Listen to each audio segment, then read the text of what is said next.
ntimera nk'abandi n'igiki ngo nishiye hamwe ryaje gufasha abantu bagowe batafise n'ikintu na kimwe nihava kuve hamba kugomba kusakuza ntije wona yuko je nomera nk'abandi ugomba kwirigura ancafuta canke uri kurantwenga.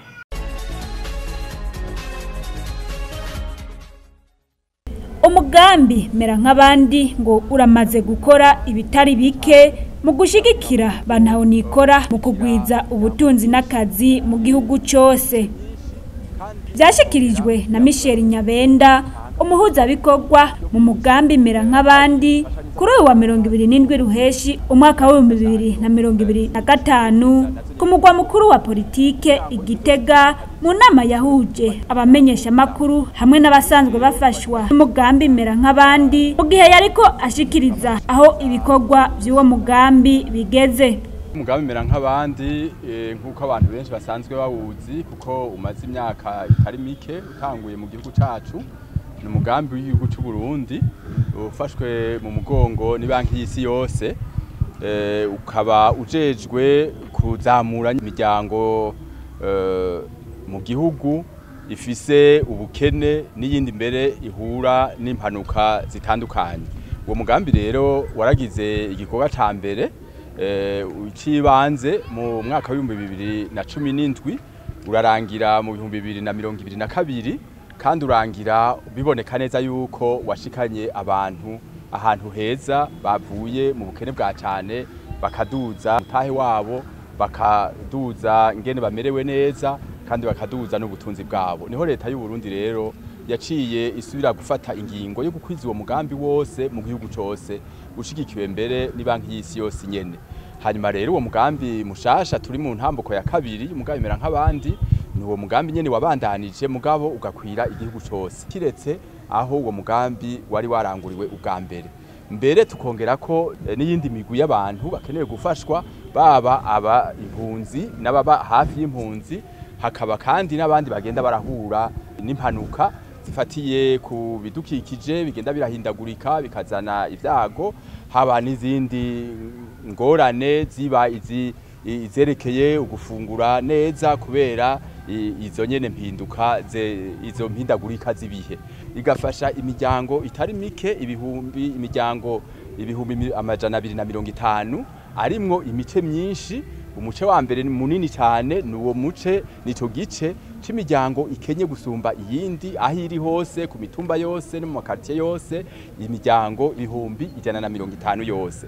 Tubaca twongera ko rero n'abandi bahura ni vyaduka abo nabo ni imiryango ibihumbi 50 bari cyane mu ntara zahuye n'izo mpanuka zaba z'imyuzurira zaba imisozi yasenyaguritse zaba n'uruzuba rwatumye abantu babona yuko bateza kubagarukirako bimwe vyihuta.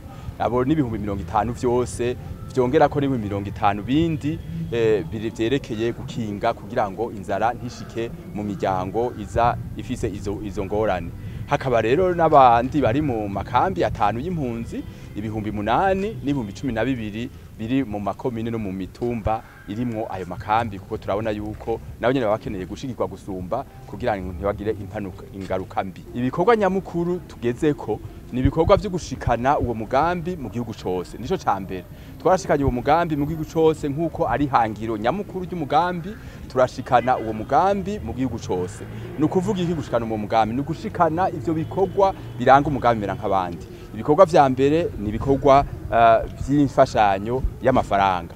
Ivyo navyo twarabishikanye ku mitumba yose n'amakartie yose abantu batowe bakemezwa bakandikwa abo baramaze kuronka aho bari hose imfashanyo y'amafaranga. Izindi mfashanyo twongera ko buno nyene ni imfashanyo z'inyigisho mperekeza. Izo nyigisho mperekeza nazo nyene ziramaze gutangwa mu ntara zine twatanguriyeko kandi ziko zirategurwa mu zindi ntara zikurikira. Ubu rero turiko turaheraheza mbere muri izo ntara zine za mbere arizo Gitega, Ruyigi, Kirundo na Karusi bararonse izo fashanyo z'amafaranga mugabo bararonse kandi n'inyigisho zose zitegekanijwe kugira babaherekeze bahindura ubuzima bwabo bube bwiza kandi bongere baduze n'umutahe w'amafaranga. Ubu tubona yuko baza bariko baregera gusozera ico gikorwa aho abandi bariko baratangura kandi bariko barakibandanya.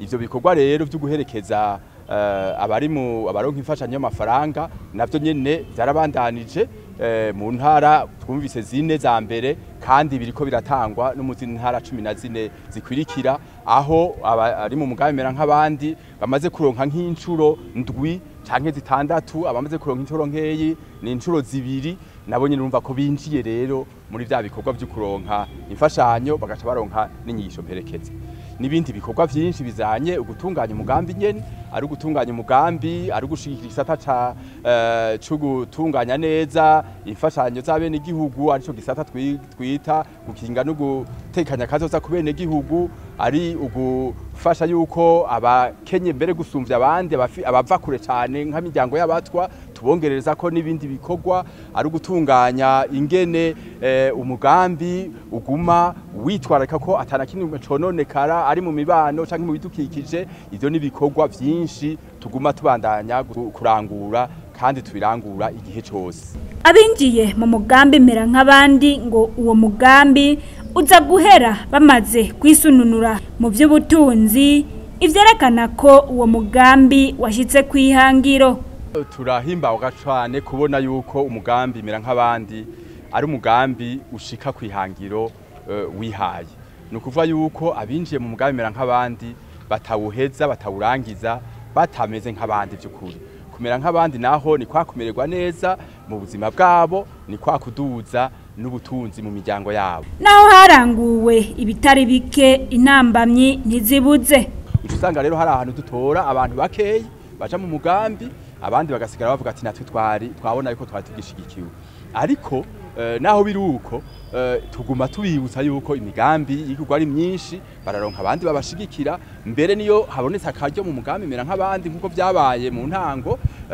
n'ubu vyabaye nyene turiko turangura umugambi turongera igitigiri iyo tubonye yuko habonetse akaryo na gatoyi kukongereza ico gitigiri ico rero ni intambamye ya mbere ariko bimeze ubwa kabiri naco ni ubuhinga nyene rimwe bugorana iyo turiko turakwira igihugu cose nk'ubuhinga bwo guhemba abo bantu kuko bufatira ku matelefone bufatira ku makarte SIM ugasanga harabonetse ibibazo vyerekeye kuronka no gukoresha makarte SIM ugasanga hari abinjiye mu mugambi Merankabandi batari bafise karanga muntu imeze neza bigaca bituma badashobora kuronka ikarte SIM ikora neza n'ibindi vyinshi bisanga bituma haba intama n'ikuronka carte SIM ugasanga abantu ntibaronse imfashanyo mu gihe cari gitekanijwe akandi urumva ntituba tubinezererewe tugaca tutangura kuza turarondera ingene tuza turarondera kubatunganiriza ugasanga rero umwanya urashoboye gucamwo kugira dushobore gutunganiriza abo basigaye inyuma kubera imvu zitandukanye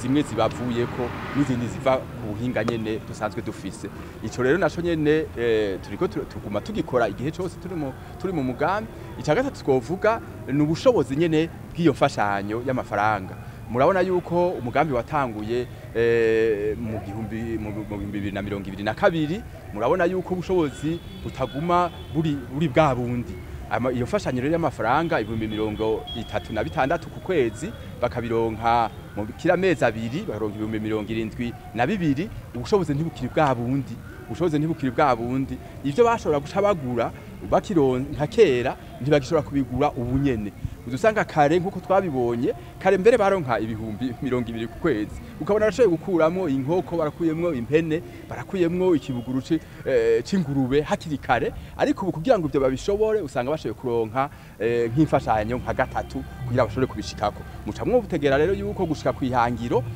bica bigorana bishobora kugorana nico gituma rero tuguma twiyumvira ingene tuduza ubwo bushobozi ariko ico kibazo kirazwi na leta y'u Burundi kirazwi n'abayishigikiye ibanki y'isi yose byo nivyo twovuga nyamukuru ibindi ni vyama bijana no gutunganya umugambi yukwiye mu mitumba yose murumva ko biterezwa gusaba abakora hariya bisaba ibintu vyinshi tuteza kurondera kugura ivyo tuteza gushikiriza abari mu mugambi Merankabandi kuronka abo bantu bakora hose ivyo byose birashobora gufata umwanya ugasanga gushika kuri ryahangiro byo gushikana umugambi mu gihugu cose bica biba ibintu bitoroshe nico gituma mubona yuko vyadufashe imyaka ibiri kugira dushike kuri uru rugero rw'uyu munsi aho tuvuga tuti umugambi urakwiye mu gihugu cose kandi ubu uhagaze neza. Ubu tugiye gukurikirana abari muri uwo mugambi kugira ngo dushobore gushika ku vyamwa bishimishije nk'uko tuvyizeye. Abafashijwe n'umugambi Merankabandi barashima intambwe bagezeko. Je nitwa Niyongendako Odeta, nkaba mvuka mu ntara ya Gitega, komine Gitega, umutumba Butamuheba. Nkaba naratowe muri Merankabandi. Nari umuntu nyene akenye, atampuze yarafise, atavyo kurya naronka, abana ntibiga neza kubera atani forome, atani byambagwa baronka. Ndigisha abana ndabagurira uniforme bararonka n'ibyo kurya, ahandi mafaranga nza ndabika ndashiraho, ndagura amabati, turubaka inzu, ubu tuba mu nzu ikomeye y'amabati. Ayaheruka ibyo 400 narongereje kutwo nagiye ndabika ngura dukoko dukwabu cyanda tugurisha kuri 400 cyandongereza ndaronka amafaranga yo kugura inka. Ubu ndafise inka, ndashima Imana kandi ibyo byose nabirose kubwa Merankabandi. Ubu ndi umuntu nk'abandi nyene, ndambara gahuzu keza nkoga n'abana bakiga neza. Babandanya kandi bashima ku nyigisho mperekeza uwo mugambi wabaronkeje kuko ngo vyatumye bamenya uko bakoresha neza uburyo baronkejwe. Ijya nyigisho mperekeza yaratumye tuvayo gose kukarya amafaranga ntaceri kutumarira. Mugo umuntu yumvirije ijya nyigisho mperekeza nukuri ntazohomba. Ubu twaraguze amabati, twafise amabati nka 200 mu nzu. Ndafise n'ingurube hafi 7 zirahari, ndafise inkwavu 5, ndafise inkoko 6.